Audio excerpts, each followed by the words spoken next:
Thank you, Charles, Jonathan, and everybody involved in Greenpoint Press and KGB Bar for hosting us tonight.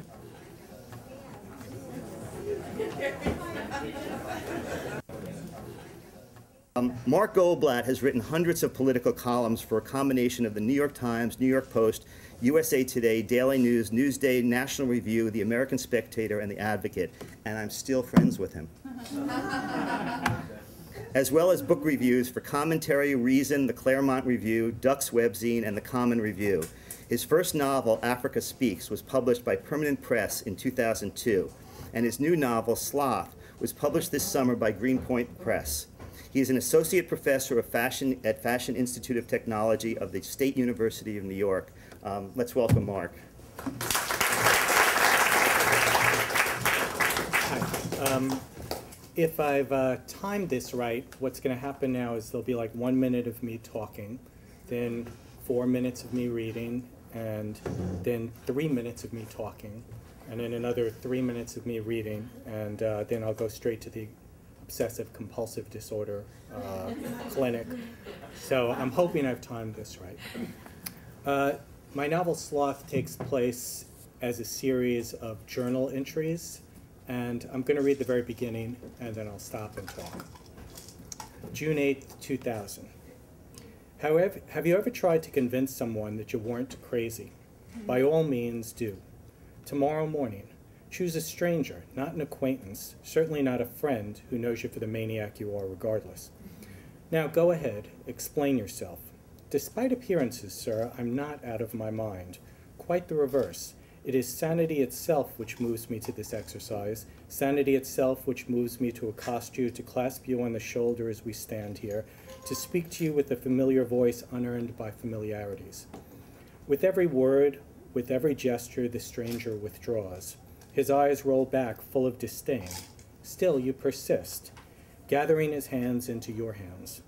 Now his eyes start to widen. He's afraid. He glances up and down. He fears the stiletto you are about to produce. But from where? No matter, for he is shaken loose.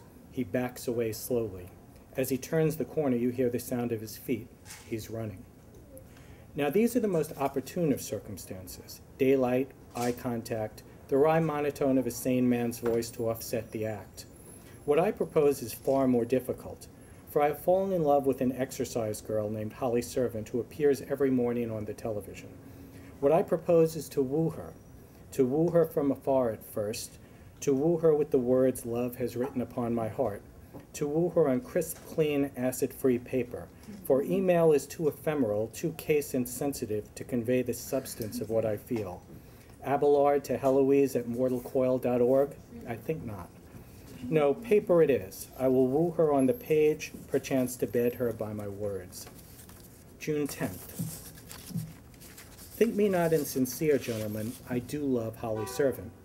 Though I am by no means a sincere man, nevertheless I am of a second spirit where Holly is concerned. The visible beauty of the flesh, it was once believed, testified to higher virtues of the soul. The inside was reflected on the outside, since God made the world not to deceive man, but to sustain him. And oh, what virtues I discern in Holly Servant. Cut to close-up.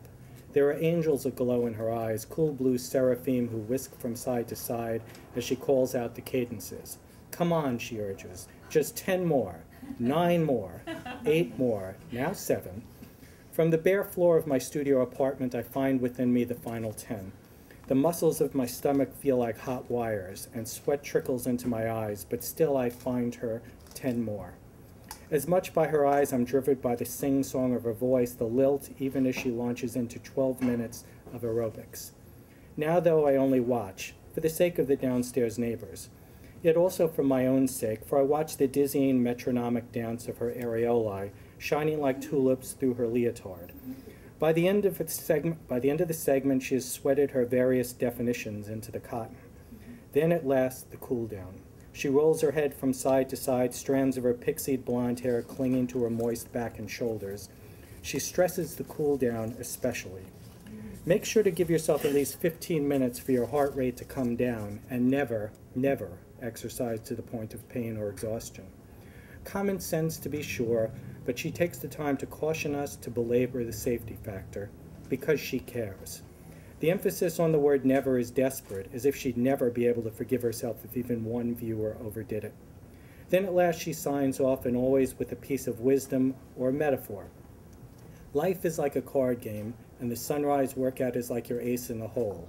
Play it and rake in the chips for the rest of your life. So he sets out to seduce her by regular mail. And his goal is to prove to her that he's sane and that he bears sincere affection for her. So he writes her a maniacally sane love letter. And he waits and he gets a form letter back. And so he writes her another maniacally sane love letter, and he gets another form letter back. But he persists, and after several of these, he gets back a personal reply. And the personal reply from Holly Servant says what you would think it would say. You know, who are you? What do you do? And at that point, he kind of he's outfoxed himself, because he thought that the mere potency of his words and the sincerity and depth of his emotions would have her whisking to New York from California to be in his arms. But she's asking questions, and he realizes he can't tell her what he does for a living because he's a waiter. And when I say he's a waiter, what I mean is he waits on long lines for a living. You know, like Ticketron lines, motor vehicle bureau lines, rock concert lines. He'll even wait in people's cars while alternate side of the street parking lots for another thing. So he waits for a living, and he realizes he can't tell her that, but he doesn't want to lie to her. So he tells her that he's a writer, which he figures is nominally true because he's writing her the letters, and so he has a project. So she gets his letter, and then she writes back to him, and again, he's outfoxed himself because she said, look, I Googled you. I can't see your name anywhere. So then he realizes he's going to have to come up with something, and fortunately for him, his best friend, Zezel, is a writer. And his best friend, Zezel, wrote under the pen name Mark Goldblatt. And so he decides he's going to pretend to be Zezel and tell her that his pen name is Mark Goldblatt. So you have the two of them pretending to be Mark Goldblatt, and the narrator makes his third big mistake shortly thereafter. He lets slip that he's keeping a journal to Zezel, and Zezel's interest is piqued, and he breaks into the narrator's house and begins reading the journal. And after he breaks into the journal, he begins making his own counter entries that mock the narrator's love quest. And because he knows that Holly Servant is coming to actually meet the narrator, he decides that he's going to show up too. So the scene that I'm going to read now is when the narrator shows up expecting to meet Holly Servant, but he's also just found out that Zezel has broken into his journal and made counter entries. This is December 25th. No, I cannot blame Zezel for what he has done, for the fact that he has broken into my apartment, no doubt more than once, for the fact that he has broken into my journal and inserted his own material, for the fact that he turned up at Rockefeller Center last night as I awaited Holly Servant. How could I? Zezel is but an instrument of God's will, gentlemen, for he did indeed make the world, and he also made last night. Perhaps, therefore, I should begin with the Word.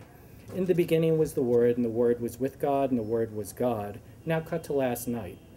For last night was made by the Word that became flesh, the flesh that became mine. Cut to now, to these words. These words are mine. What I once explained to Zezel, what he perhaps read with his own eyes last night, is true. These words are for me. Yes, for me, and I'll return to them for as long as I have eyes, for as long as the words have sense. For as long as the world has meaning, I'll return to these words. So I'll begin at Rockefeller Center, where I arrived as a light snow had begun to fall. The night air was crisp, the wind like cardboard, but under my overcoat streams of sweat trickled down my back and I shivered. As I leaned against the brass guardrail that overlooked the sunken ice rink, the Christmas tree was to my right. It was engulfed by vast throngs of tourists. The great gray monolith of the GE building loomed behind me. I felt as though it were peering over my shoulder, leaning forward for a glimpse of Holly's servant. But she was nowhere to be seen. Again and again I glanced at my watch, but the time never registered. So I fell to deductive logic. I had left my home at 6 o'clock, 2 hours early for the 10-minute walk to Rockefeller Center. I had walked at a slow pace, stopped to eat a pretzel, then stopped to drink a soda. I was at least an hour early. For a long time, I cannot tell how, I stared down at the ice rink, at the clusters of skaters who followed the circumference of the ice surface. Several couples held hands or locked arms for support, and there were young children clinging to their parents' coat hems. Mostly, though, it was difficult to discern who was with whom, just clusters of people. Their breaths were like streamers of smoke. Off to the side of the ice, a brass band played for them. Their instruments glistened with the falling street-lit snow, especially the tubas in the rear. 9 pieces in all, like 9 toys. The music was soft and waltzy, barely noticeable from where I stood. What a lovely evening. I spun around in horror. Zezel was grinning at me. But how? I am he, as you are he, as you are me, and we are all, etc. You read my journal.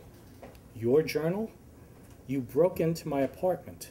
He shook his head. You gave me the key. You told me of the journal. It is I who am the victim. I was entrapped, I say, but I forgive you. He threw his arms around my shoulders and kissed me on the right cheek. I forgive you for the totality of your trespasses. Then I realized he had read about his wife. He had read about Allison Mulho. I'm sorry, I muttered. He waved off the apology. Water under the bridge. For now, I await an angel. Then I realized he intended to meet Holly's servant. He intended to be me. Don't do this, I said. How can I not? It was a difficult question. Please, I said. What would you do if the shoe was on the other foot? Another difficult question. Then at last I realized. Limp. He threw his arms around me and kissed me again on the left cheek. Now I turned and looked him straight in the eyes. Please. His eyes narrowed in on mine. The words. I need the words. Please, I said. The 3 words. Then I felt tears, single tears rolling down both of my cheeks. It's my heart. Zezel smiled at me, a strangely distant, self-satisfied smile. There was a sudden gust of wind, and I closed my eyes. When I opened them again, seconds later, he had withdrawn, evaporated into the backwash of the crowd. Thank you.